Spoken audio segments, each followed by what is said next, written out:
Hello, everybody. Welcome back to another episode of The Sideline. My name is Rishioza. I'm back home, and I apologize for the quality of this video. It's going to be extremely grainy. Using a laptop camera. Don't have my PC with me. I didn't bring it back home. So I'm just going to have to deal with this for the next couple of episodes. Not sure how many more I'll be able to do.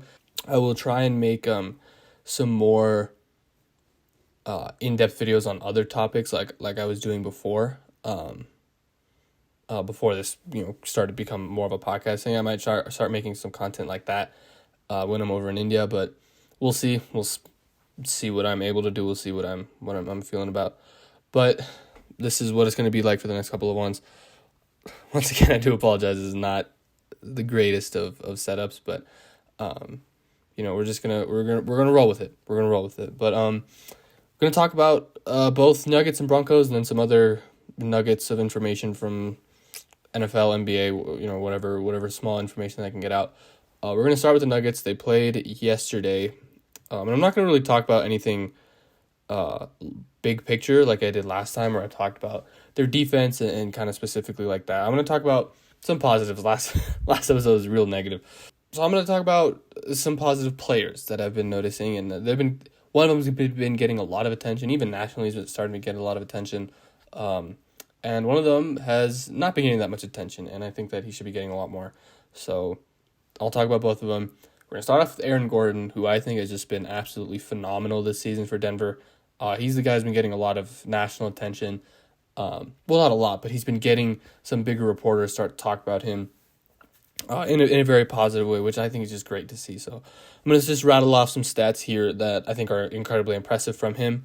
16.7 points per game, which is the second best mark of his career. He's at 6.4 rebounds, very good. 61.6% from the field, a career high by far. I mean, before he got to Denver, he had never had a season above 50%. And in his 2.5, or I guess combining both seasons, about 2 seasons worth of play in Denver, he's been above 50%.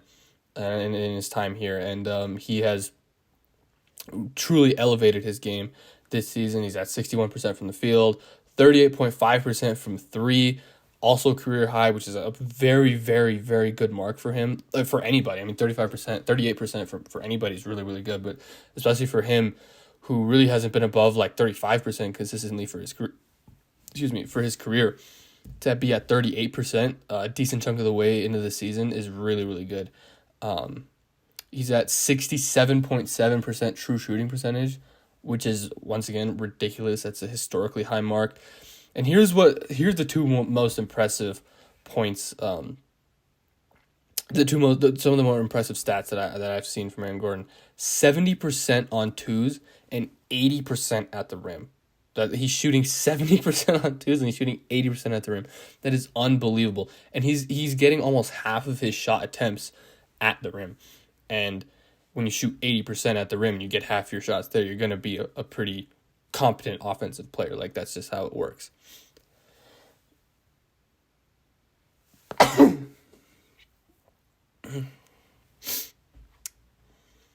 He has just been phenomenal this season, and he has the highest free throw rate of his career. He's been bullying people in the paint.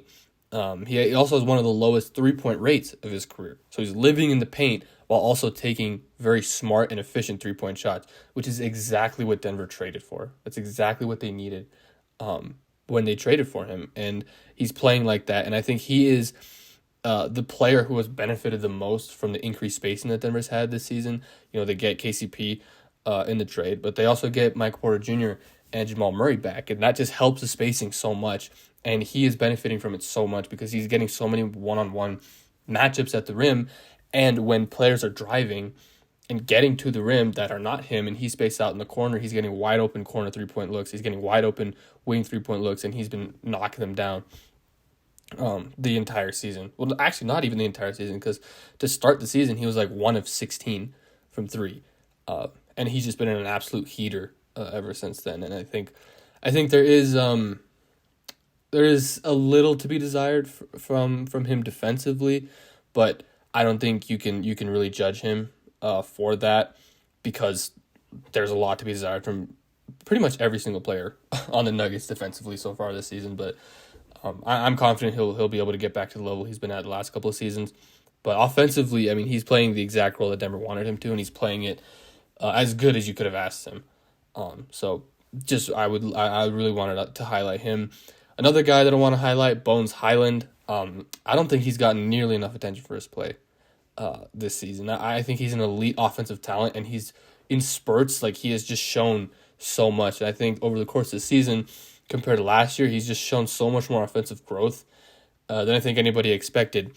But because of the attention that's been on Nikola Jokic, because of how well he's been playing, Michael Porter Jr. and Jamal Murray and their returns, everyone's just monitoring how they're coming. Bones Hyland has been getting overshadowed. But I just think that he's been playing exceptional this season offensively. And I really think that he needs to start getting more attention. So I'm going to start saying some other stats about him. 14.2 points per game, which is about a 4-point increase from last year. Really, really good. 44.3% from three. Very, very good, and on 6 attempts a game. And he takes some of the most ridiculous threes that you're ever going to see, because he shoots. It seems like I can't really find the stats, but it seems like he shoots better from like 28 feet plus. Like, I'm more confident in him taking a 30-footer than I am him taking like a wide open corner three. It's ridiculous. He's at 3.3 assists a game, which I would like to be a little higher. I think the team would probably like to be a little higher, but considering how the bench has played this season, I think 3.3 is good. But one thing that is weird about him is his 2-point shooting. It's bad, like legitimately bad. He's shooting just 34% from two, but because of how elite he's been from the outside, it's keeping his game afloat. But like, I don't think that it's kind of like a fluky thing. You know, like, there's a lot of players will have like good offensive seasons, but you look at how they're playing inside the arc, and you're like, okay, well, he's relying on his 3-pointer too much. I actually don't think that's the case. I think Bones knows that his 2-pointer isn't that good, but I just think he is so elite at shooting that that's just who he is as a player. And I think that his 2-point shot will start to fall, because he's just missing like floaters and shots he was making last year. I think he's just thinking about it a little too much. But the fact that he's shooting so well from three on so many attempts, that it shows that his shot's fine. His playmaking has also taken a big leap this season. He's averaging more assists a game than he was last year, and I thought last year his playmaking might have been the best part of his game outside of his shooting, and I think it stayed that way this season. And I think that his game and his assists and his points and his efficiency would be even more elevated if he was playing off the bench with a more pick and pop guy than a pick and roll center like DeAndre Jordan is. DeAndre Jordan doesn't do a lot well for the Denver Nuggets, but he is a decent role man. However, I still don't think he takes enough gravity with him to really allow Bones Hyland to finish well at the rim, because when DeAndre Jordan sets a pick and he rolls to the rim, no one cares about him. They're only focusing on the ball handler, and that's just ruining the spacing when you are driving and when you are trying to finish at the rim. And I think you look at last season how Bones and DeMarcus Cousins played. DeMarcus Cousins was much more of a pick and pop guy, kind of when he got the ball doing ISO stuff rather than pick and roll, alley-oop, lob threat. He was much more of a short roll, kind of stop at the free throw line, take a jumper there, stop at the 3-point line, take a jumper there, or drive to the rim by himself after he gets a pass. And I thought that bench offense performed much, much better than this one. So I think that if they give Zeke Naji a little more run, or Vlatko Čančar a little more run at the backup five alongside Bones Hyland, I think the bench would look a lot better, but I think Bones would also look a lot better, and that efficiency from two and those assists would start to climb up pretty rapidly. Speaking of just like a pick and roll thing, his combo with Jokic I think has been really, really good, and that's something that I have been really, really impressed by, because to play with the Nuggets, you have to be able to play with Jokic. You just have to. And as a point guard, that means getting the ball to him accurately and getting the ball to him timely. And Bones Hyland has been incredible at that. Not just this year, but last year too. But he's been really, really good at that this year. Because him being able to operate in the pick and roll and understanding that in the situation he's in with Jokic, when they're on the court together, Bones Hyland has to be a passer and not a scorer.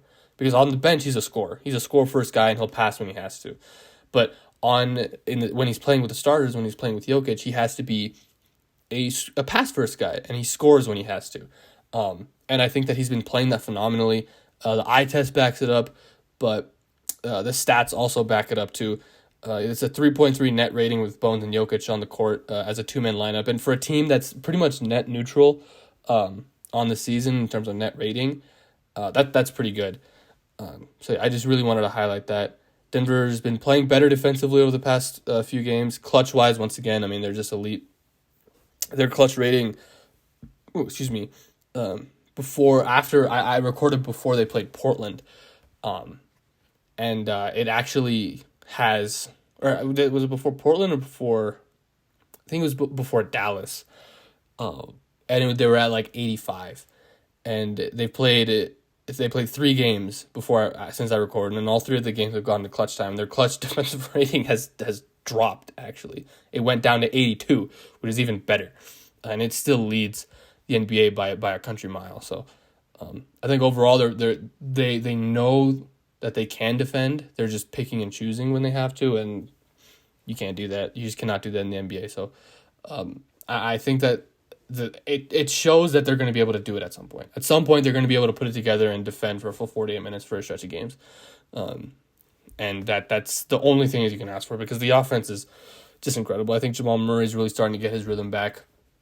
The game against Portland was a great sign to see him get going in the fourth quarter and go shot for shot with Damian Lillard down the stretch. That was phenomenal to see, just to get his confidence back, and it carried over in the next game against Utah. He was phenomenal. He had 30 or 31.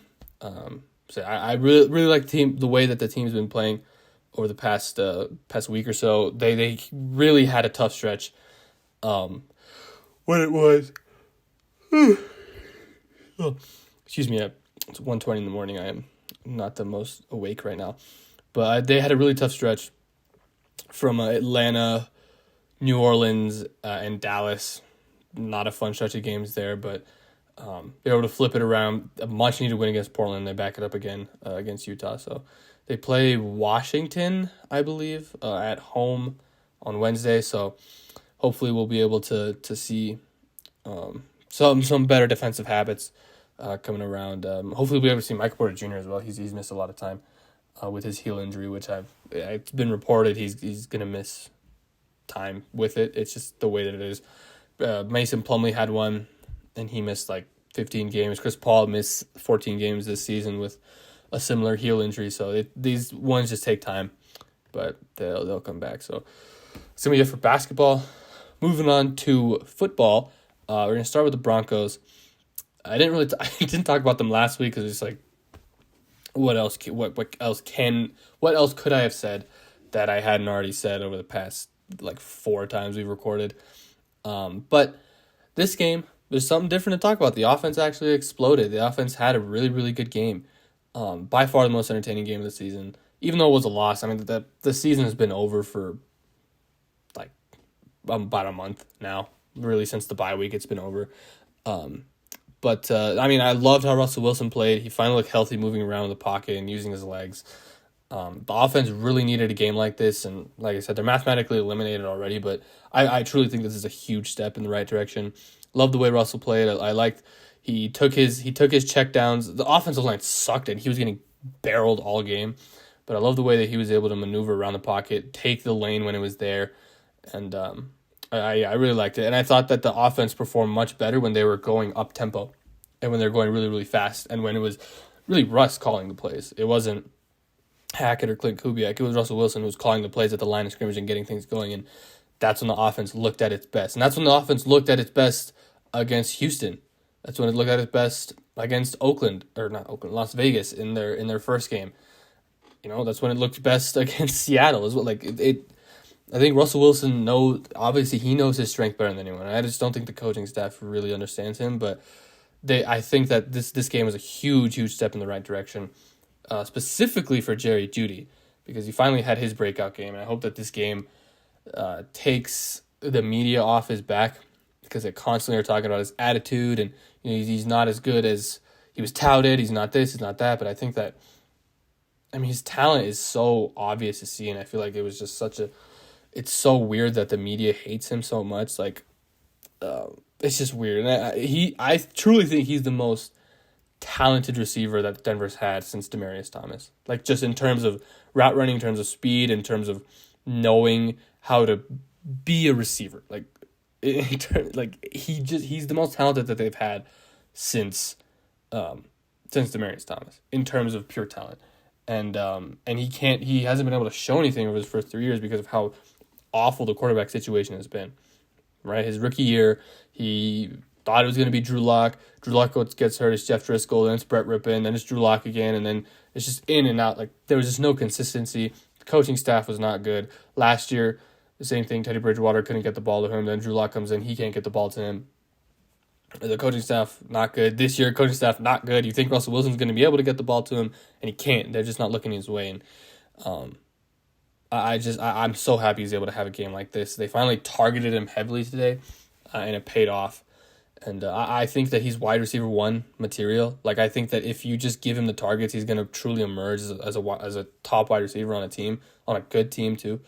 Like a team with Cortland Sutton, Tim Patrick. I think he's the best receiver in terms of pure talent. And I think if you just get him the ball, he'll be able to show it. So I think that he is a wide receiver 1, and they just have to start treating him like that and start looking his way and making him the primary read on 90% of their plays, like how most primary receivers are treated. So I love that from him. Love to see him have a big game. And in terms of the coaching staff, I still don't think Hackett's the right guy for the job. I just don't think that he's shown enough improvement. But if they're able to build off of this game and have competent offensive production, in terms of meaning like 25-ish points over the next 4 weeks, I think you could have the conversation about keeping him. I really do. Because it's really, really hard to go through a full coaching search and have to completely tear down a coaching staff, completely build it back up, completely build up trust in the locker room again, completely build up a new scheme, have the players learn a new scheme, and just a full tear down of everything and then a full rebuild of everything is really, really hard. And I doubt that George Payton wants to do that again. So I think he's going to try and find as many reasons as he can to try and keep Nathaniel Hackett around. And I think that this season, if he's able to end it well, I think that it's a possibility that he can come back. And I truly believe he does have the locker room's back. Or the locker room has his back. The players have his back, and they fight for him. Because coming back from 27-0 in a game when you're 3-9 against, quite possibly the best team in football, it would be so easy to just mail it in and just give up. And they didn't. The defense didn't give up. They forced 3 turnovers. They made stops when they had to. And the offense finally broke out. And you really saw the emotion in the fight on the sideline. You saw the emotion in the fight on the field. And, coming back from 27-0 to a 1-score game with the ball and a chance to take the lead in the fourth quarter, it doesn't happen if a team gives up and the team doesn't have the coaches back. To find a guy that teams will fight for when you're 3-10, it doesn't happen very often. So I think it's possible that he's kept. I don't know if it would be the right decision to keep him. I'm leaning towards no. I don't know what they're gonna do. I don't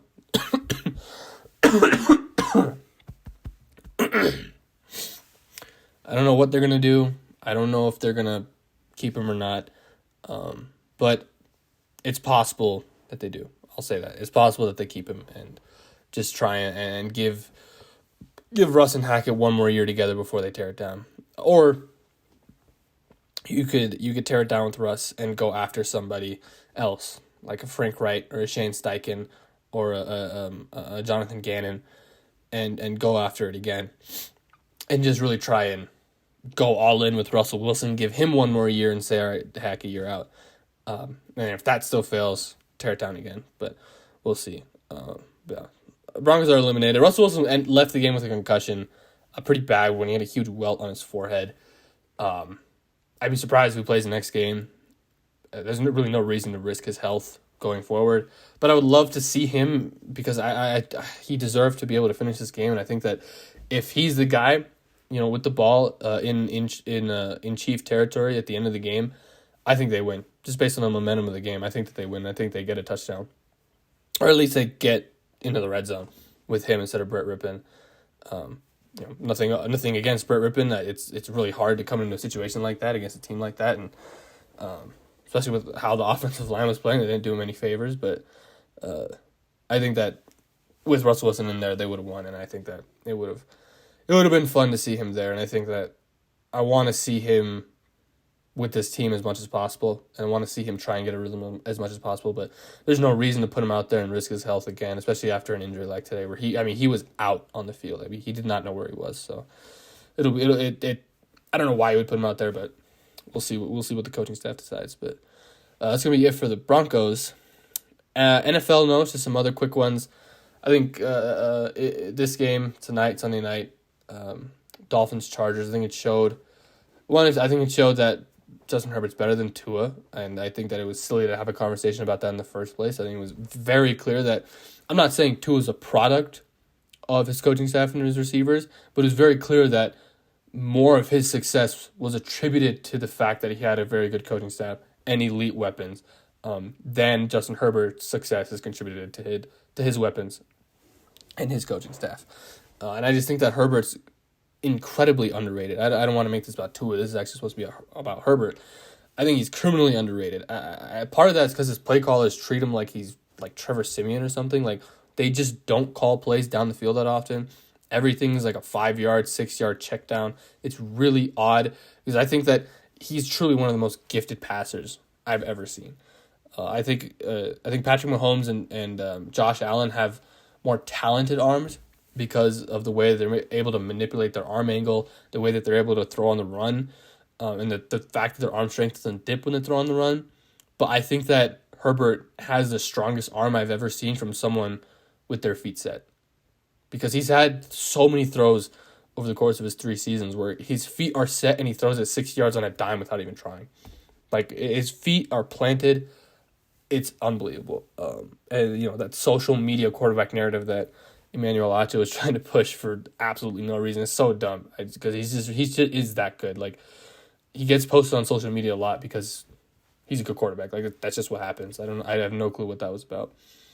And then last one here, San Francisco. I think they're my favorite to come out of the NFC. That defense is elite. They have weapons. Barring that Debo isn't out, into the postseason. They have the weapons. You obviously have Brandon Ayuk. He's taken a step this season. Debo Samuel, you already know what he is. You know about George Kittle, All-Pro. You trade for Christian McCaffrey, All-Pro, and he's played phenomenal in a San Francisco uniform. Your offensive line is phenomenal. Man, you have the weapons, you have the coaching, you have the defense. If Brock Purdy can just replicate what Jimmy Garoppolo has done over the past couple of seasons, which, let's be honest, it shouldn't be too hard to do because it's really not that difficult. It's just getting the ball to your weapons. And it looks like he's been able to do that over his first two games against Miami, which is a good defense, and against Tampa, a good defense and good coaching. He's been able to do that. Looks like he's doing it already. This team should be the favorite to make to the Super Bowl out of the NFC, and I don't think it should be close. I think that Philly is a little inexperienced, and I think that they definitely have their flaws. I think if you're able to stop their rushing attack and force Jalen Hurts to be a passer, they definitely have their flaws. It's tough because they have so many great weapons, and it's damn near impossible to stop their running attack. But if there's a team that's going to do it, it's going to be San Francisco. They have the number 1 rushing defense in the NFL. So if that's the NFC Championship matchup, I would put my money on San Francisco. And I think the Vikings, they're weird. Like, I think they're good, and they play to their competition. They're like the Nuggets. Like, they have a negative point differential actually, but against teams that are bad and that they should beat, they don't blow up out of the water. But against teams that are good and that you would probably favor the other team over them, they come out and they play hard and they play like they don't have any expectations, which I think that they should play like all the time. It showed today against Detroit, which they are making a playoff run, but it's a 10-2 team coming in against a 5-7 team coming in. So make of that what you will. So, but yeah, I think that San Francisco is my favorite to come out of the NFC. I really like that team. I think they're a true contender. I would be much more confident with Jimmy G than Brock Purdy. And I think Purdy has his fair share of flaws, number 1 being his arm strength. I think he's just got an incredibly weak arm. But if he's just able to get it to his guys in space, they'll be fine. And we'll see how that works in the playoffs. But yeah, that's gonna do it for me. We'll see if I can talk next week and then maybe one before Christmas, and I'll see about the videos. But it's gonna be it for me. Apologies about the quality once again, but yeah, thanks for watching.